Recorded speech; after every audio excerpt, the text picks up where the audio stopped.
Hi friends, welcome to lifestyle of Irfa. இன்றைக்கி நம்ம சேனலில் என்ன வீடியோ பார்க்க போகிறோன்னா தால்ச்சா செய்வது எப்படின்னு தான் பார்க்க போகிறோம். வாங்க பார்க்கலாம். நான் பருப்பு ஊற வச்சு எடுத்து வச்சுருக்கேன். புளி ஊற வச்சுக்கோங்க. 1/2 கிலோ கறி எடுத்துக்கிறேன். கறியை நல்லா இப்போ வேக வச்சுப்போம். தால்ச்சாக்கு தேவையான காய்கறிகளை பார்ப்போம். 2 வெங்காயம் பொடிசாக கட் பண்ணி வச்சுருக்கேன். 2 தக்காளி பொடிசாக கட் பண்ணி வச்சுருக்கேன். 4 பல் பூண்டு, ஒரு 5 பச்சை மிளகாய், புதினா மல்லி, கத்திரிக்காய், கேரட், உருளைக்கிழங்கு, சவ் இதுதான் நமக்கு தேவையான பொருட்கள். இப்போ வாங்க நம்ம எப்படி செய்யலான்னு பார்க்கலாம். ஒரு பேனில் 2 டேபிள் ஸ்பூன் ஆயில் சேர்த்துக்கோங்க. அது கூட பட்டை, கிராம்பு, ஏலக்காய் இது 3த்தையும் ஆட் பண்ணி நல்லா மிக்ஸ் பண்ணி விட்டுக்கோங்க. வெங்காயம், தக்காளி ஆட் பண்ணி நல்லா வதக்கி விட்டுக்கோங்க. வெங்காயம், தக்காளி நல்லா மசிகிற அளவுக்கு வதக்கி விட்டுக்கோங்க. அது கூட 3 டேபிள் ஸ்பூன் இஞ்சி பூண்டு பேஸ்ட் ஆட் பண்ணிக்கோங்க. இஞ்சி பூண்டோட பச்சை வாசனை போகிற அளவுக்கு நல்லா வதக்கி விட்டுக்கோங்க.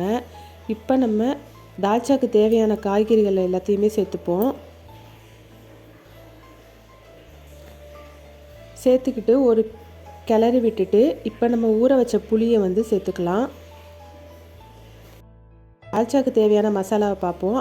1/2 டேபிள் ஸ்பூன் மஞ்சள் தூள், 2 டேபிள் ஸ்பூன் மிளகாய் தூள், 2 டேபிள் ஸ்பூன் கொத்தமல்லி ஆட் பண்ணி நல்லா மிக்ஸ் பண்ணி விட்டுக்கோங்க. தேவையான அளவு தண்ணி ஆட் பண்ணிக்கோங்க. இப்போ நம்ம வேக வச்ச கறியை ஆட் பண்ணிக்கலாம். அது கூட நம்ம வேக வச்ச பருப்பையும் ஆட் பண்ணி ஒரு கொதி ஆகிற அளவுக்கு கொதிக்க விடுங்க. நல்லா மிக்ஸ் பண்ணி விடுங்க. இப்போ நம்ம கட் பண்ணி வச்சுருக்க உருளைக்கிழங்கை சேர்த்துக்கலாம். நெக்ஸ்ட்டு உப்பு கரெக்டாக இருக்கான்னு செக் பண்ணிவிட்டு உப்பு சேர்த்துக்கோங்க.